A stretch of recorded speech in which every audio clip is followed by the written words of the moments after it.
کیا حیدرآباد کی ہماری شادیاں ہمیں ابھی بھی ایسی طرح کی شادیاں کرنے پر ابھار رہی ہیں، یا پھر ہماری غیرت کو جگانے کے لیے اس طرح کی غریب اور معصوم لڑکیوں کو جو ہے مجبور کر رہے ہیں کہ وہ اپنی خواہشات کو غیروں کے ساتھ جا کر تکمیل کریں؟ علماء احناف سے ہماری مقدمانہ درخواست ہے کہ آپ فقہی اعتبار سے ہم سے جتنا اختلاف علمی اعتبار سے کرتے نہ کرتے وہ الگ چیز ہے، اب تو بھی خدا را مسجد کے دروازے ہماری بہن بیٹیوں کے کھول کے افسوس کی بات ہے کہ آپ نے مسجد کا دروازہ کے لیے تو بند کر دیا، لیکن دنیا کی جتنے راستے ہیں وہ تمام کے تمام راستے اور تمام دروازے ان کے لیے کھلے رکھے ہیں۔ الحمدللہ رب العالمین، والصلاة والسلام على رسوله الكريم وعلى آله وصحبه أجمعين، أما بعد، أعوذ بالله من الشيطان الرجيم، بسم الله الرحمن الرحيم، يا أيها الذين آمنوا قوا أنفسكم وأهليكم نارا وقودها الناس والحجارة، وقال الله تبارك وتعالى ولا تنكحوا المشركات حتى يؤمنن ولأمة مؤمنة خير من مشركة ولو أعجبتكم ولا تنكحوا المشركين حتى يؤمنوا ولعبد مؤمن خير من مشرك ولو أعجبكم أولئك يدعون إلى النار والله يدعو إلى الجنة والمغفرة بإذنه ويبين آياته للناس لعلهم يتذكرون۔ معزز علماء کرام، محترم بزرگوں، نوجوان بھائیوں، معصوم بچوں اور پردہ نشین اسلامی مائیں اور بہن، خطبہ مسنونہ کے بعد میں نے آپ کے سامنے سورہ تحریم کی آیت نمبر 6 کا حصہ اور سورہ بقرہ کی آیت نمبر 221 کی تلاوت کی۔ آج کے اس ہفتہ واری پروگرام میں جس کا مقصد ہماری تربیت، ہماری اصلاح اور ہمارے ایمان میں جو کمی پیشی ہوئی ہے اس کو برابر کرنے کے لیے ہم اورات میں یہاں جمع ہوتے ہیں۔ اس بہترین موقع پر میں نے جس عنوان کو لے کر آپ کی خدمت میں حاضر ہونے کی کوشش کی ہے وہ عنوان ہے امت کی بیٹیاں ارتداد کا شکار ایک لمحے فکریہ۔ امت کی بیٹیوں سے مراد ہماری مسلمان بہنیں اور ہماری بیٹیاں، اور ارتداد کا مطلب ہے ایمان اور اسلام لانے کے بعد پھر دوبارہ کفر کی زندگی کو اختیار کرنے کا نام ارتداد ہے۔ اور اس کے بعد عنوان کا آخری حصہ ہے لمحے فکریہ۔ آپ نے عنوان کے دونوں حصوں سے آپ کو یہ بات سمجھ میں آئی ہوگی کہ امت کی بیٹیاں یعنی مسلمان بہن بیٹیوں کا یہ مرتد ہو جانا ہمارے اور آپ کے لیے ایک فکر کا لمحہ، ہمارے اور آپ کے لیے جاگنے کی ضرورت، ہمارے اور آپ کے لیے چونکا دینے والے واقعات، ہمارے اور آپ کی روزمرہ کی زندگی میں ہلچل پیدا کرنے والے یہ واقعات، یہ واقعات کے ذریعے اگر ہماری غیرت مر چکی ہے تو دوبارہ سے ہماری غیرت کو جگانے کے لیے یہ واقعات، ان واقعات کے ذریعے ہماری امت کی بیٹیوں کی اس بے راہ روی کے ذریعے ہمیں اپنے آپ کا جائزہ لینا چاہیے اور ہمیں جاگنا چاہیے۔ تو یہ عنوان کا مختصر سا مفہوم میں نے آپ کے سامنے پیش کیا۔ کیا یہ عنوان اس وقت ضروری نہیں؟ کیا اس عنوان کے تحت ہمیں کہنے سننے سے زیادہ ان واقعات کی روک تھام کے لیے ہمارے پاس کیا منصوبہ ہے، ہمارے پاس کیا پلاننگ؟ منصوبہ بنانے سے پہلے، پلاننگ سے پہلے روزانہ پیش آنے والی ان واقعات کے اسباب ہمیں اور آپ کو جاننا چاہیے یا نہیں؟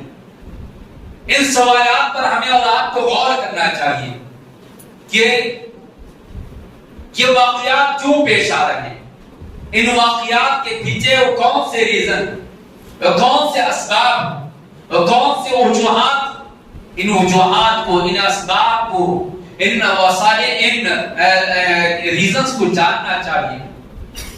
اور جب یہ اسباب معلوم ہو جاتے ہیں تو پھر خود بخود ہمارے سامنے ایک پلان ہوتا ہے، ایک منصوبہ ہوتا ہے، اور ان اسباب کو جڑ سے ختم کرنے اور اس کا علاج کرنے کی ہم اور آپ کوشش کر سکتے ہیں۔ لہذا اسی لیے میں نے اس عنوان کو منتقل کیا اور آپ جیسے عقل مند، اہل علم اور ذی شعور لوگوں کے درمیان اس بات کو رکھ رہا ہوں۔ کیا ہم میں سے اس بات کی واقفیت نہیں رکھتے ہیں کہ آج ہماری مسلم بہن اور بیٹیاں جو ہے بے راہ روی کا شکار ہو رہی ہیں؟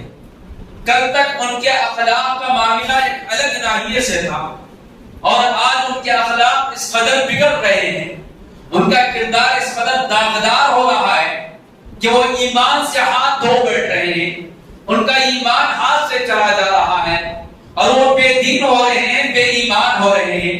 تو کیا ان کے بے دین ہونے اور بے ایمان ہونے کے باوجود بھی ہم آرام کی نیند سو سکتے ہیں؟ کیا ہماری وہ مسلم بہن بیٹیاں جو کفر کا دامن تھام رہے ہیں اور مرتد ہو رہے ہیں، کیا اس کے باوجود بھی ہمارا ضمیر اس بات پر گواہی نہیں، اس بات پر گوارا کر رہا ہے کہ ہم آرام سے سو جائیں، ہم جاگ نہ پائیں؟ ہمارا ضمیر ہمیں کیا اس بات پر بھی ملامت نہیں کر رہا ہے کہ آئے دن ہماری یہ مسلم بہن بیٹیوں کے جو واقعات غیروں کے ساتھ جانے کے رونما ہو رہے ہیں، کیا ہمارا ضمیر ہمیں نہیں جگا رہا ہے؟ کیا ہمارا ضمیر اس قدر مر چکا ہے؟ کیا ہماری غیرت اس قدر مر چکی ہے؟ کیا ہمارے مسلم سماج کے اندر اور ہمارے درمیان غیرت کا فقدان چھایا ہوا ہے؟ کیا ہماری وہ مسلم بیٹیاں، ہماری وہ مسلم بہنیں ہمارے گھروں میں رہتے ہوئے، ہمارے درمیان رہتے ہوئے مغربی کلچر کے دلدادہ ہو گئے؟ شرم اور حیا کو انہوں نے بیچ دیا، لباس کو انہوں نے اتار دیا، اور لباس عریہ لباس وہ پہن رکھا تھا، اس کے باوجود بھی ہمارا ضمیر اور ہماری غیرت مر چکی تھی۔ ایسے باپ، ایسے والدین، ایسے پیرنٹ اور ایسے ذمہ دار جو ہے ہم خاموشی اختیار کر بیٹھے تھے، اور نتیجہ یہ نکلا کہ یہ ہماری بہن بیٹیاں جو ہے دو قدم اور آگے بڑھتے ہوئے کفر کے راہوں کو اختیار کر رہے ہیں، وہ مرتد ہو رہے ہیں، اور ہم ہیں کہ آج بھی جو ہے ہاتھ پر ہاتھ دھرے خاموشی کے ساتھ تماشائی بن بیٹھے ہوئے۔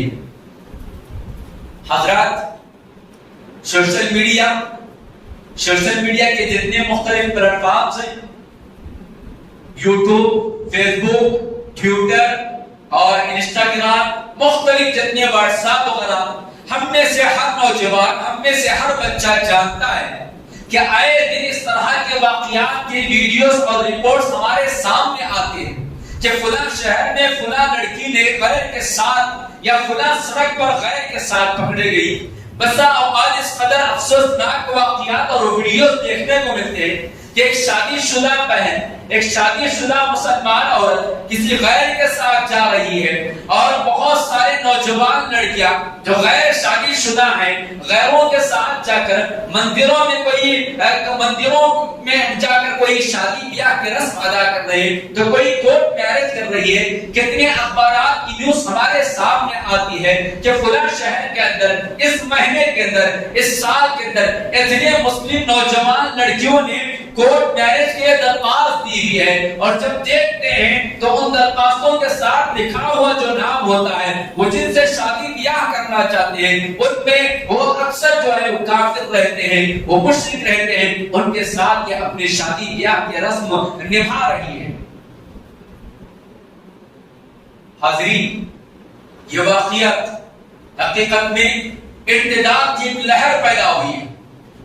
ابھی زمانے قریب نہیں بلکہ ابھی موجودہ حالات میں اگر ہمارے اپنے ہندوستان کے مختلف قریوں کا، ولیجز کا جائزہ لیتے ہیں تو عیسائی جو ہے ایک جانب دندناتے ہوئے قریوں کے اندر، گاؤں کے اندر وہاں پہنچتی ہے، وہاں کے مسلمانوں کی غربت کا فائدہ، وہاں کے مسلمانوں کی بیماری کے علاج کے نام پر، وہاں کے مسلمانوں کے غریب بچوں کے تعلیم کے نام پر ان کے دلوں کو جیتتے ہوئے انہیں دین سے بے دین، ایمان سے بے ایمان کرتے ہوئے عیسائی مشنری کام کر رہی ہے اور عیسائی قبول کروا رہی ہے۔ اس صرف کتابوں کی بات نہیں ہے بلکہ حقیقت میں پیش آنے والے واقعات ہیں۔ دوسری جانب وہ قادیانیت آج بھی جو ہے قریوں کے اندر، گاؤں کے اندر اپنے مکاتب قائم کر کے، اپنے آفس قائم کر کے، مسجد کے نام پر، خدا کے نام پر وہاں کے غریب لوگوں کے درمیان بس کر فری امامت کے نام پر، فری تعلیم کے نام پر، فری بہت ساری سہولیات کے نام پر وہاں قادیانیت قبول کروا رہی ہے۔ ارتداد کے دو معاملے ہمارے درمیان پیش تھے، ان چیلنجز کا قبول کرنا ہی ہمارے لیے دشوار تھا۔ تیسری یہ لہر ارتداد کی اس وقت چل پڑی ہے، وہ یہ کہ ہماری مسلم بہن بیٹیاں روزانہ غیروں کے ساتھ شادی کر رہی ہیں۔ حضرات، کیا ہم اس بات کے لیے تیار ہیں کہ اللہ نہ کرے ہمارے گھر کے اندر یہ واقعہ پیش آئے تب ہم جاگے؟ ہمارے گھروں کے اندر، ہمارے خاندانوں کے اندر اس طرح کے نہ جانے واقعات پیش آئے تب ہماری غیرت جاگے گی؟ کیا وہ مسلم بہن، کیا وہ مسلم بیٹی جو غیر کے ساتھ جا رہی ہے، کیا وہ ہماری بہن نہیں؟ کیا وہ ہماری بیٹی نہیں؟ کیا وہ ہمارے سماج کا حصہ نہیں؟ کیا ہماری سوسائٹی کا حصہ نہیں؟ کیا وہ ہماری امت کا حصہ نہیں؟ اس کی فکر کون کرے گا؟ اسے ارتداد سے کون بچائے گا؟ اسے مرتد ہونے سے کون بچائے گا؟ اس کے اخلاق کی بے راہ روی کے شکار ہونے سے پہلے اس کے قدم کو کون روکے گا؟ کون روکے گا اس کو؟ کون اسے بچائے گا؟ کون اسے جہنم سے بچائے گا؟ کون اسے بتائے گا کہ حقیقت میں ایمان کیا ہے اور کفر کیا ہے؟ حضرات، موضوع بڑا طویل، بہت اہم، لیکن وقت کی قلت، مگر مجھے اتنا یقین ہے کہ یہاں بیٹھا ہوا مجموعہ الحمدللہ صاحب فراست اور صاحب عقل ہے، تو میں اشارے اور کنایت کے درمیان میں اگر گفتگو کروں تو شاید مجھے یقین اور امید ہے کہ آپ سب سمجھ جائیں گے اور اس مہم کے اندر جڑ کر آپ کام کریں گے کہ بہن بیٹیوں کو کیسے بچایا جائے اور کیسے انہیں مرتد ہونے سے بچائیں۔ اگر ہم اس کے اسباب تلاش کرتے ہیں تو خود ہمیں اسباب معلوم ہوتے ہیں۔ بتائیے اس وقت مسلم سماج کا کتنا بڑا طبقہ ایسا ہے، چاہے وہ نوجوان لڑکوں کا ہو، لڑکیوں کا ہو، مالدار کا ہو، غریب کا ہو، بزنس مین کا ہو، جس کے سامنے دنیا یا سیکولرزم یا مختلف بہانے ہیں، وہ کتنا دیندار، دین کو پسند کرتا ہے۔ دین کا نام سنتے ہی دین بیزاری کا اظہار ہمارے شکل و صورت پر آ جاتا ہے۔ تو گویا دین بیزاری کا اس وقت ماحول چل رہا ہے، دین بیزاری کا ماحول چل رہا ہے۔ جب بے دینی کا معاملہ ہے تو خود بخود سارے کے سارے اسباب اس کے ماتحت آ جاتے ہیں۔ سب سے اہم سبب یہی ہے کہ ہم نے ہمارے گھروں سے دین کا نام و نشان ختم کر دیا۔ دین کا مطلب ہم نے یہ سمجھا کہ مسجد میں آئے تو نماز پڑھے، زکات دینے کا موقع آئے تو کسی عالم سے پوچھنا اور زکات دے دے، رمضان آئے تو روزہ رکھے، اور اللہ نے موقع دیا تو حج کر لے۔ اسی کا نام ہم نے دین سمجھا ہے، بس یہی تک دین کو محدود کر دیا ہے۔ گھر کے اندر، گھروں کی زندگی کے اندر دین نہیں، معاشرتی زندگی کے اندر دین نہیں، معاملات کی زندگی کے اندر دین نہیں، کاروبار میں دین نہیں، اسکول میں دین نہیں، کالجز کے اندر دین نہیں، کمپنیوں کے اندر دین نہیں، جاب کے اندر دین نہیں، تعلیم کے اندر دین نہیں، کہیں دین نہیں۔ اگر ہم جیسے لوگ کہیں مواقعوں پر دین کی بات کرتے ہیں تو یہ تانا دیا جاتا ہے کہ دیکھیے اب مسجد سے ہٹ کر دین کی بات یہاں بھی آنے لگی ہے۔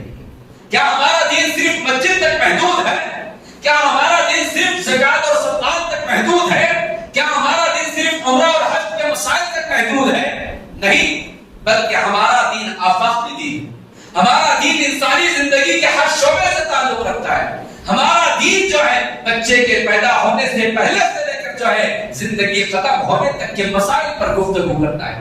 ہمارا دین سیاسی گفتگو بھی کرتا ہے، ہمارا دین توحید کی گفتگو بھی کرتا ہے، ہمارا دین اخلاق بھی سکھاتا ہے، ہمارا دین معاملات بھی سکھاتا ہے، ہمارا دین مسجد کے آداب بھی سکھاتا ہے، ہمارا دین گھر کے اندر جانے کے آداب بھی سکھاتا ہے، ہمارا دین جو ہے حج بیت اللہ کے آداب بھی سکھاتا ہے۔ سکھاتا ہے, ہمارا دین طہارت کے آداب بھی سکھاتا ہے, ہمارا دین جو ہے امامت اور خطابت کے آداب بھی سکھاتا ہے, ہمارا دین کاروبار اور تجارت کے آداب بھی سکھاتا ہے.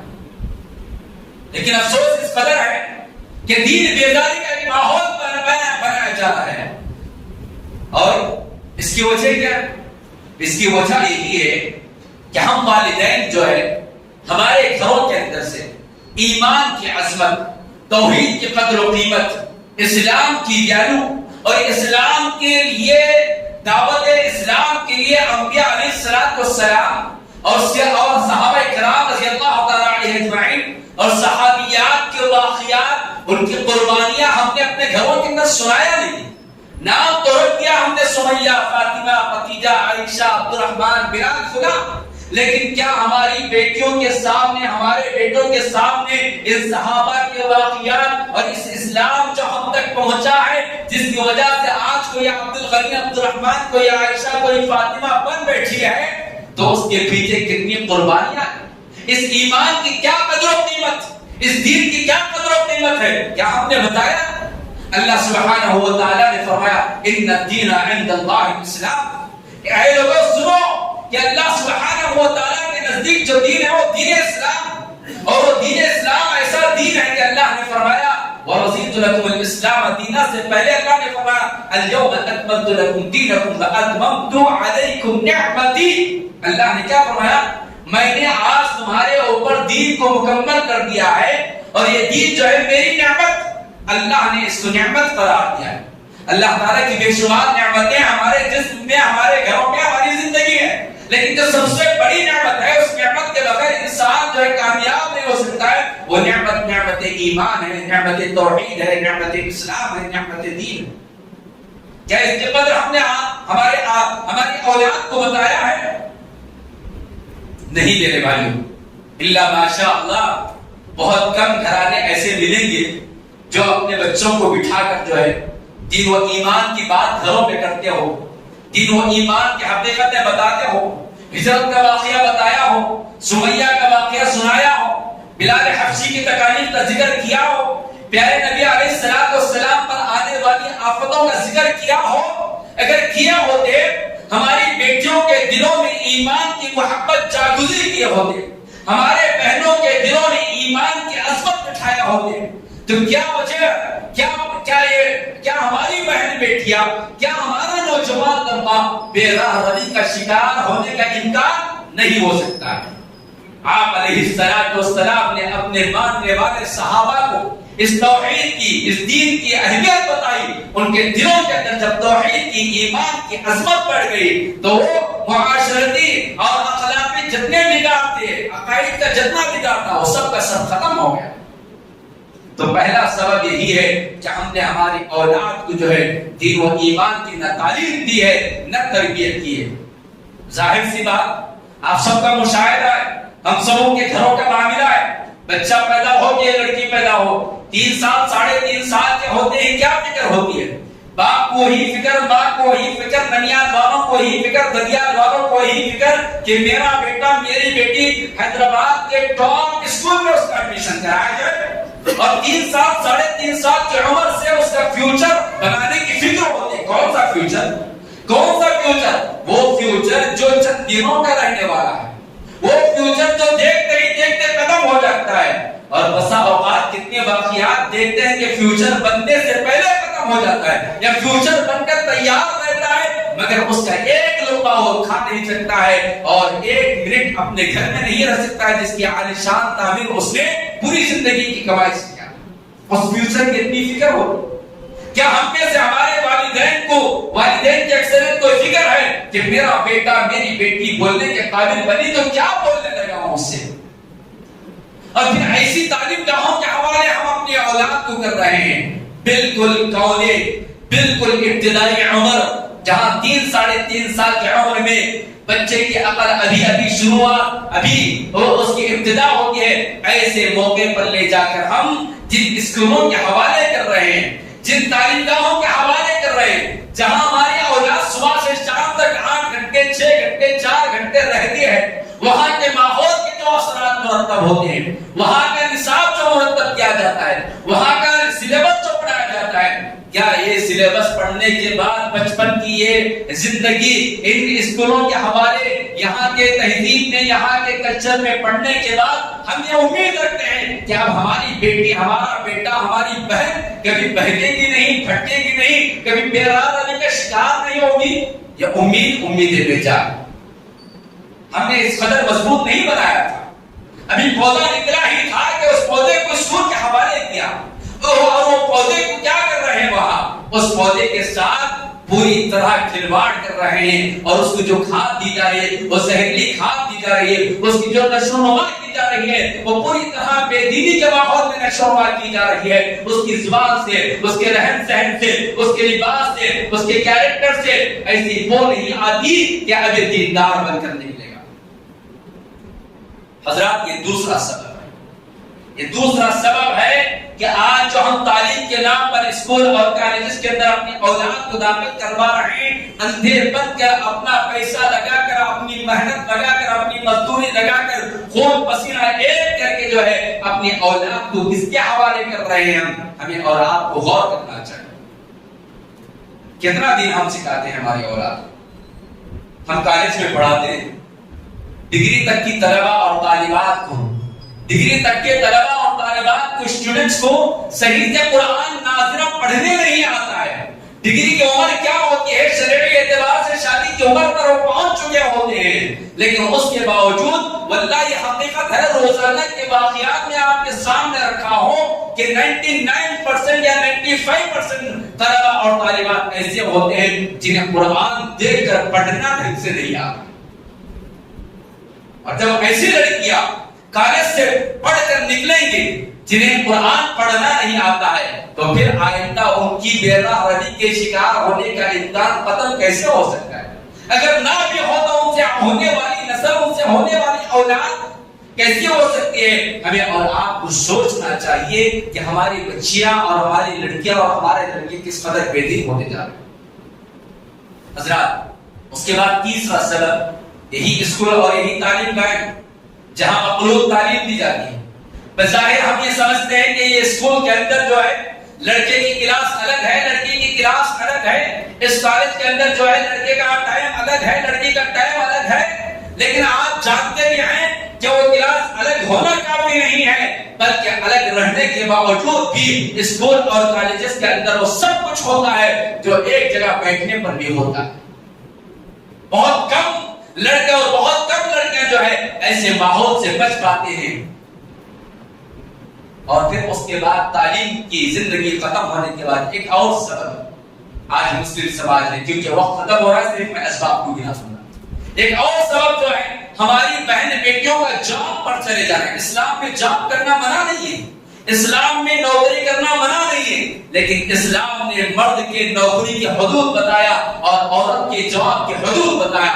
مرد کے کام کرنے کا طریقہ بتایا عورت کے کام کرنے کا سلیقہ بتایا ہے کہ عورت کہاں رہے گی کیسے کام کرے گی اس کی مجبوری پر کیا کرنا چاہیے اسے یہ ساری چیزیں بتائی گئی ہیں. لیکن آج جاب کے نام پر چاہے وہ ہائر ایجوکیشن کے بعد والی جابیں ہو یا چھوٹی جاب ہو بغیر پڑھی لکھی کی جاب ہو یا لکھے پڑھے جاب ہو چاہے وہ کسی چھوٹے سے دکان میں کام کرنے والی لڑکی ہو یا حیدرآباد کی ٹاپ سے ٹاپ کمپنی میں جاب کرنے والی لڑکیاں ہوں. اگر آپ اندازہ لگانا چاہتے ہیں کہ ہماری مسلم بہن بیٹیاں جو جاب کے نام پر انجینئر بننے کے بعد جو ہے سافٹ ویئر کمپنیوں میں کام کرتی ہیں چلے جائیں آپ ہیڈ سٹی وہاں جائیں دوپہر کے اوقات میں شام کے اوقات میں صبح کے اوقات میں معلوم ہوگا کہ ہماری غیرت سے ہمیں وہی مرنا پڑے گا کہ ہماری بہن بیٹیاں گھر سے بانقاب نکلتی ہیں اور وہاں جا کر بے پردہ گھومتی ہیں. گھر سے نقاب لگا کر جاتے ہیں وہاں سے نقاب ہٹ جاتا ہے. گھر سے آپ جو سلیقے کے ساتھ پھرتے ہیں وہاں جا کر جو ہے اپنے کیا کہتے ہیں بھائی فرینڈز کے ساتھ یا پھر اپنے آفس میں کام کرنے والوں کے ساتھ ایک ٹیبل پر کھانا پینا ہوگا ایسی مذاق ہوگا سب کچھ ہوتا ہے اور ہماری غیرت ہے کہ مر چکی ہے. ہم کہتے ہیں کہ کلچر ہے یہی کلچر تو ہمیں لے کر ڈوب رہا ہے. اخلاق نہیں بلکہ ایمان لے ڈوب رہا ہے. کیا کبھی ہم نے سورہ بقرہ کی آیت ہماری لڑکیوں کو بتائی تھی ہماری لڑکیوں کے سامنے بتایا تھا وَلَا تَنكِحُوا الْمُشْرِكَاتِ حَتَّى يُؤْمِنَّ کہ اے میری بیٹی اے میری بہن اے میری بچی تو سن کہ قرآن کہتا ہے سورہ بقرہ کہتا ہے کہ تو کسی بھی مشرک کا تو کسی بھی جو ہے مشرک سے شادی نہیں، اپنے بچوں سے کہتے کہ اے بیٹے تو سن کہ تو کسی بھی مشرکہ عورت سے، کسی بھی کافرہ عورت سے تو شادی نہیں کر سکتا ہے، حتیٰ یؤمن، یہاں تک کہ وہ مومن نہ بن جائے، یہاں تک کہ وہ خود ایمان نہ لائے۔ اور پھر وَلَا أَمَةٌ مُؤْمِنَةٌ خَيْرٌ مِّن مُشْرِكَةٍ، کہ اے میرے بیٹے ایک مشرکہ، ایک کافرہ عورت جو تجھے پسند آئی ہے لیکن اس کے بالمقابل ایک غریب، ایک لاچار اور ایک گزرے خاندان کی مسلمان عورت ہے، مسلمان لڑکی ہے، وہ بہتر ہے اس کافرہ کے مقابلے میں۔ کیا ہم نے بتایا قرآن کے طالب کو جب وہاں جاب کرنے کے لیے جائے گی، جہاں ایک ساتھ پڑھے گی، جہاں ایک ساتھ کام کرے گی، تو ظاہر سی بات ہے شرم حیا سب کچھ ختم ہو جائے گا، دین ختم ہو جائے گا، تو پھر وہ ایک دوسرے کے ساتھ وہ سب کچھ کر بیٹھیں گے جس کے بارے میں ہمارا گمان نہیں تھا، ہمارا تصور نہیں تھا۔ آج ہماری بہن بیٹیوں کو نہ اپنے ایمان کی فکر ہے، نہ اپنے خاندان کی فکر ہے، نہ اپنی عزت و آبرو کی فکر ہے، نہ اپنے بوڑھے والدین کے سماج کے اندر کیا حشر ہوگا اس کی کوئی فکر نہیں۔ کیا ہم نے اپنی بچوں کو بتایا وَلَا تُنكِحُوا الْمُشْرِكِينَ حَتَّى يُؤْمِنُوا، کہ اے ہماری بیٹیوں، اے ہماری بچیوں، اے ہماری بہنوں، تم کسی بھی مشرک مرد سے، کافر مرد سے نکاح نہیں کر سکتے ہو یہاں تک کہ وہ ایمان قبول کرے۔ اگرچہ کہ وہ کافر، اگرچہ کہ مشرک تمہیں پسند کیا جائے، لیکن اس کے مقابلے میں ایک غریب، ایک لاچار جو ہے مسلمان غلام کی ہے تو تمہارے لیے بہتر ہے۔ کیا ہم نے اس بات کی تعلیم دی؟ اور حقیقت کیا ہے؟ اللہ نے اسی آیت میں آگے بیان فرمایا وَأُولَٰئِكَ يَدْعُونَ إِلَى النَّارِ، أُولَٰئِكَ يَدْعُونَ إِلَى النَّارِ، کہ کافر یہ مشرک جو ہے تمہیں جہنم کی طرف بلا رہے ہیں، وَاللَّهُ يَدْعُو إِلَى الْجَنَّةِ وَالْمَغْفِرَةِ بِإِذْنِهِ، جبکہ اللہ سبحانہ و تعالیٰ تمہیں جنت کی طرف بلا رہا ہے اور اپنی مغفرت کی طرف بلا رہا ہے۔ کیا ہم نے سورہ بقرہ کی اس آیت کی تفسیروں کے سامنے رکھی؟ کیا ہم نے کفر اور ایمان کے اندر فرق بتایا؟ کیا ہم نے بتایا کہ ان الکافرین کانوا لکم عدوا مبینا، کہ اے میری بیٹی، اے میرے بیٹے، کافر جو ہے تمہارے کھلے دشمن ہیں، تمہارے دین کے، تمہارے ایمان کے، تمہارے عقیدے کے، تمہارے رب کے، تمہارے نبی کے اور تمہارے نبی کے ماننے والوں کے یہ کھلے دشمن ہیں۔ کیا ہم نے کفر کی نفرت ہماری بیٹیوں کے، ہمارے بہنوں کے دلوں میں بٹھائی؟ نہیں بٹھائی۔ کیا ہم نے قرآن کریم کی وہ آیت ہماری بہن بیٹیوں کے سامنے بتایا کہ کوئی بھی مرد جو ہے جو کافر ہے تمہارے لیے حلال نہیں ہے؟ بتایا؟ محرم غیر محرم کی کوئی دلیل ہمارے سامنے نہیں۔ تو پھر یہ واقعات رونما ہونا کوئی تعجب کی بات ہے۔ انہی اسباب میں سے ایک سبب یہ بھی ہے کہ آج ہمارے لڑکے جو ہے شادی بیاہ میں بہت تاخیر، اور شادی بیاہ میں تاخیر کے ساتھ ساتھ جہیز کی جو رسم ہے، جہیز کی جو لعنت، کھانے پینے کی جو لعنتیں ہیں، فنکشن ہالوں کا جو معاملہ ہے، یہ سارے کے ساری چیزیں ذمہ دار، خاص طور پر میں اپنے بزرگوں سے اور نوجوانوں سے کہوں گا جو غیرت کو، اپنی غیرت کو جگاتے ہوئے اگر ہماری کوئی بہن بیٹی کسی غیر کے ساتھ کہیں نظر آتی ہے، ویڈیو بناتے ہیں، فیس بک، ٹویٹر وغیرہ پر وائرل کر دیتے ہیں، وہ کام کرنے سے کوئی فائدہ نہیں ہوگا۔ فائدہ یہ ہوگا کہ ہم شادیوں کو آسان کریں، نکاح کو آسان کریں، نکاح کو سنت نبوی علیہ السلام کے مطابق کریں اور کروائیں۔ یہ جو کچھ لینا دینے کا معاملہ ہے، خوشی کے نام پر یا ڈیمانڈ کے نام پر، یہ تمام کی تمام چیزیں جب تک مسلم سماج سے ختم نہیں ہوگی، ہماری بہن بیٹیاں آج بھی صرف کسی ایک شہر کا اگر ہم سروے کرا لیں تو ہزاروں کی تعداد میں ہماری بچیاں اور ہماری بیٹیاں اور ہماری بہنیں بن بہاری کے گھروں میں بیٹھی ہوئی منتظر ہیں کہ آئے کوئی بغیر کسی لین دین کے ہمارا ہاتھ رکھے، آئے کوئی بغیر کسی لین دین کے سنت کے مطابق ہم سے نکاح کرے۔ میں یہ نہیں کہتا کہ صرف لڑکے والوں کی غلطی ہے، بلکہ لڑکے والوں کی بھی غلطی، لڑکی والوں کی بھی غلطی اس کے اندر شامل ہے۔ آج بھی ہزاروں کی تعداد میں ہماری بیٹیاں اور ہماری بہنیں جن کی عمر ختم ہو رہی ہے، 30 سال سے زائد عمر ہو چکی ہے، لیکن آج تک ان کا گھر کوئی کھڑکا نہیں بجایا، کوئی پیغام لے کر نہیں گیا بھی ہے تو ایسے لوگ گئے ہیں جو مانگنے والے۔ کیا حیدرآباد کی ہماری شادیاں ہمیں ابھی بھی ایسی طرح کی شادیاں کرنے پر ابھار رہی ہیں، یا پھر ہماری غیرت کو جگاتے ہوئے اس طرح کی شادیوں کو بیان کرنا چاہیے اور اس طرح کی شادیوں کو جو ہے منع کرنا چاہیے؟ جب ساری رات پیسہ اسلام میں لٹاتے ہیں، ہزاروں لوگوں کی ہزاروں قسم کی دعوتیں کرتے اور غریب اور معصوم لڑکیوں کو جو ہے مجبور کر رہے ہیں کہ وہ اپنی خواہشات کو غیروں کے ساتھ جا کر تکمیل کریں. کیا ہم ذمہ دار نہیں؟ کیا یہ سبب نہیں ہے؟ کیا نکاح کا مشکل بن جانا؟ اور نبی علیہ السلام نے فرمایا نکاح کو آسان کرو، زنا کو مشکل کرو. آج زنا آسان اور نکاح مشکل ہے، کیا یہ سبب نہیں ہے؟ اگر آج ہماری بہن بیٹی کسی غیر کے ساتھ جا رہے، چاہے وہ غیر کے ساتھ ہو یا اپنے کے ساتھ، دونوں کے ساتھ بھی جانا غلط ہے. اور اگر وہ جا رہی ہے اس طرح کا معاملہ ہو رہا ہے تو یہ شادی آج جو چل رہی ہے یہ بھی سبب ہے. لہذا اس طرح کے جتنے اسباب ہیں ان اسباب کو ختم کرنا چاہیے. جو وقت مجھے دیا گیا تھا اس وقت سے 5 منٹ اور زیادہ ہو چکا ہے، لہذا صرف ایک بات کہہ کر میں 1 منٹ کے اندر اپنی بات کو ختم کر دیتا ہوں. حضرت ام سلیم رضی اللہ تعالی عنہا ایک جلیل القدر صحابیہ ہے. یہ واقعات ہمارے اپنے بچوں کو سنانا چاہیے کہ حضرت ام سلیم رضی اللہ تعالی عنہا کی خدمت میں حضرت ابو طلحہ رضی اللہ تعالی عنہ کا رشتہ آتا ہے. اور حضرت ابو طلحہ جو ہے وہ رئیس خاندان کے ہیں، ایماندار ہیں، ہر اعتبار سے بہتر ہیں. حضرت ام سلیم رضی اللہ تعالی عنہا کہتے ہیں ابو طلحہ تمہارا رشتہ ٹھکرانے کے لائق نہیں ہے، تم ہر اعتبار سے بہتر ہو، ہر اعتبار سے قابل ہو، تمہارا رشتہ قابل قبول ہے. بس ایک ہی فرق ہے کہ وہ بھائی مومنہ ہو اور تم کافر. میں مومنہ ہوں اور تم کافر ہو. کیا یہ بہتر ہوتا کہ تم بھی ایمان قبول کر لیتے، اسلام قبول کر لیتے؟ حضرت ابو طلحہ ایمان اور اسلام قبول کر لیتے ہیں اور نتیجے میں حضرت ابو طلحہ اور حضرت ام سلیم کا نکاح ہو جاتا ہے. اس طرح کے واقعات سنا کر جو ہے ہم ہماری بچوں کو ان واقعات سے روکتھام کرنا چاہیے. ہم سب کی ذمہ داری بنتی ہے کہ صرف ویڈیو بنانے سے کام حل نہیں ہوتا ہے. ہم ہماری بچوں کو ایسا ماحول دے، ایسی تربیت کرے. آج بھی ضرورت اس بات آخری بات ہے، آخری اپیل یہی ہے کہ تمام علماء احناف سے ہماری مؤدبانہ درخواست ہے کہ آپ فقہی اعتبار سے ہم سے جتنا اختلاف علمی اعتبار سے کرتے نہ کرتے وہ الگ چیز ہے. اب تو بھی خدا را مسجد کے دروازے ہماری بہن بیٹیوں کے کھول دیجیے، مسجد کے دروازے ہماری خواتین کے لیے کھول دیجیے تاکہ کم سے کم ہفتے میں 1 مرتبہ وہ آ سکے، دین و ایمان کی بات سن سکے. کتنی افسوس کی بات ہے کہ آپ نے مسجد کا دروازہ کے لیے تو بند کر دیا، لیکن دنیا کی جتنے راستے ہیں وہ تمام کے تمام راستے اور تمام دروازے ان کے لیے کھلے رکھے ہیں. آپ سے مؤدبانہ التماس ہے کہ تمام مساجد جو ہے خواتین کے لیے کھول دیے جائے. وہ آنے سے پہلے کہ خواتین خود جو ہے احتجاج بن جائے یا پھر وہ خود جو ہے سراپا احتجاج کرتے ہوئے وہ مسجدوں کے دروازے پر آ جائے. اس سے پہلے آپ جو ہے مسجدوں کے دروازے کھولیں تاکہ وہ مسجد آئے، دین و ایمان کی بات سن سکے.